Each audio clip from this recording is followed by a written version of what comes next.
Muy bien, Jerry. Hoy nos toca analizar el sermón de Pedro en el día de Pentecostés. Hechos 2, de 13 a 37.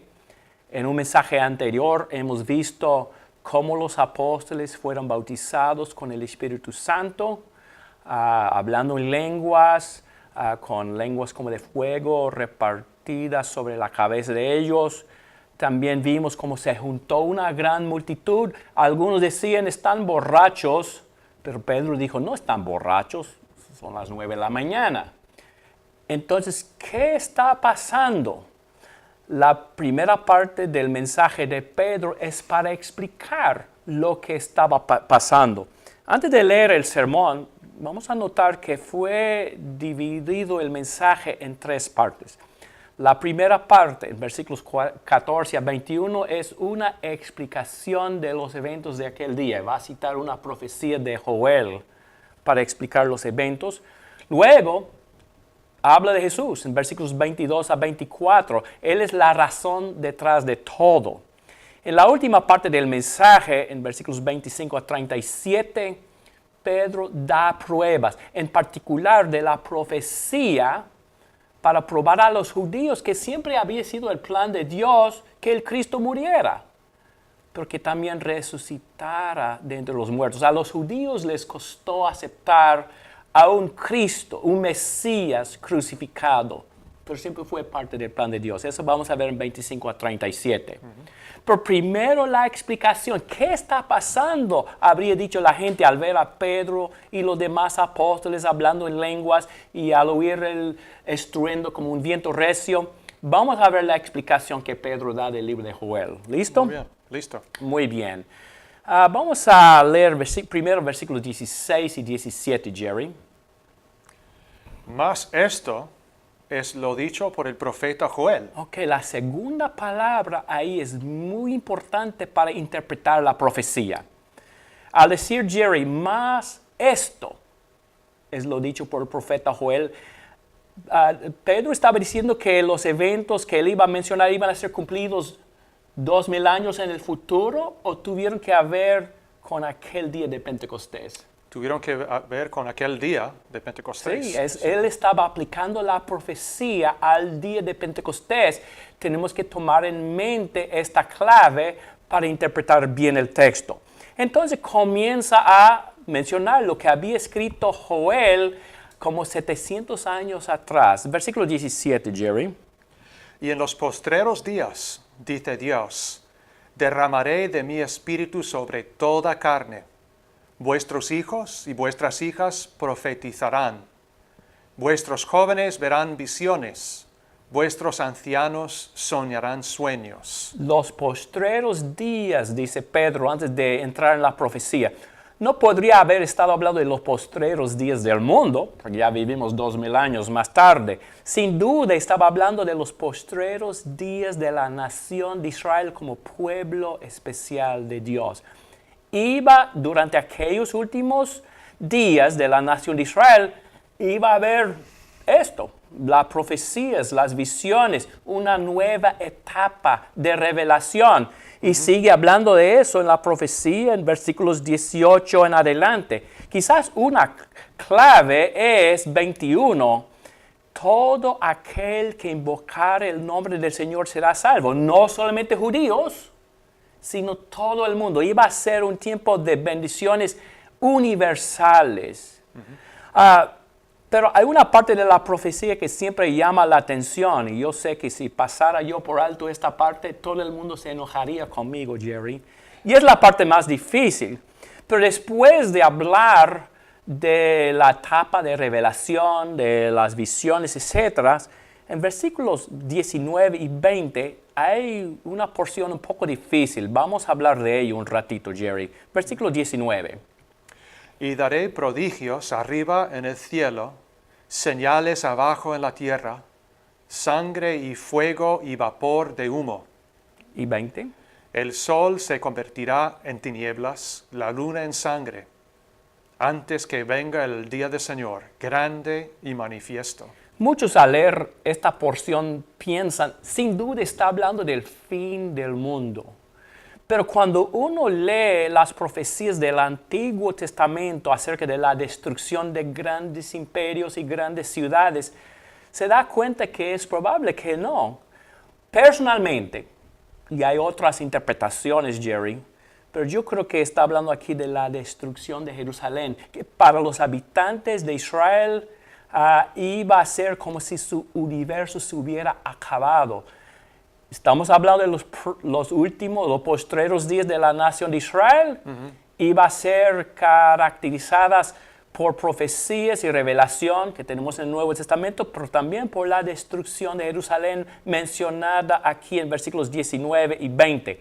Así creo yo, un puntito quizás nos ayude. Pensé poner un versículo del Antiguo Testamento parecido. El lenguaje aquí es parecido en Isaías 13:10. Si puedes leer, Jerry, por favor. Por lo cual las estrellas de los cielos y sus luceros no darán su luz, y el sol se oscurecerá al nacer, y la luna no dará su resplandor. ¿Está hablando del fin del mundo o de la destrucción de Babilonia?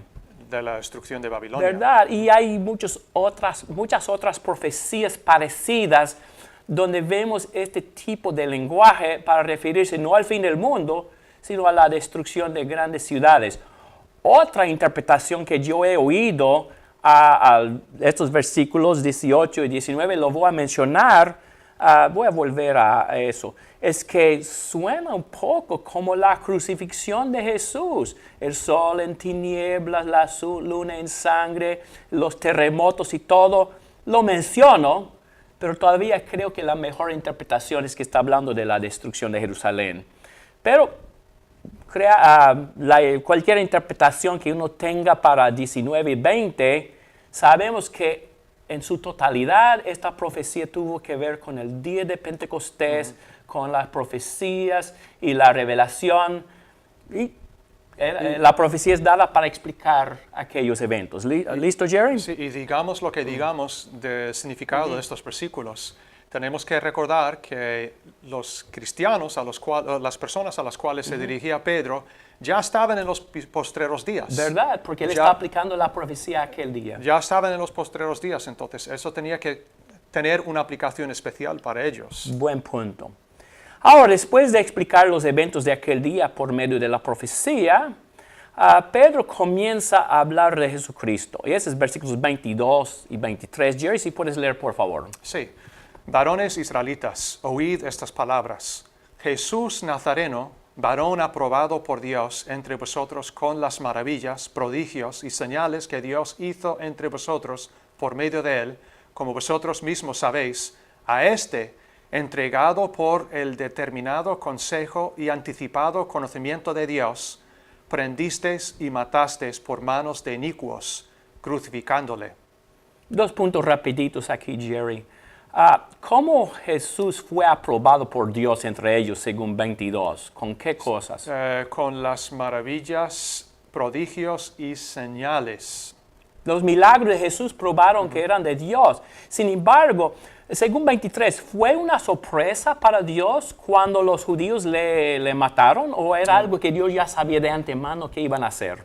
Dios lo sabía de antemano y quería que su Hijo diera su vida por nosotros. Exactamente, es interesante ese versículo.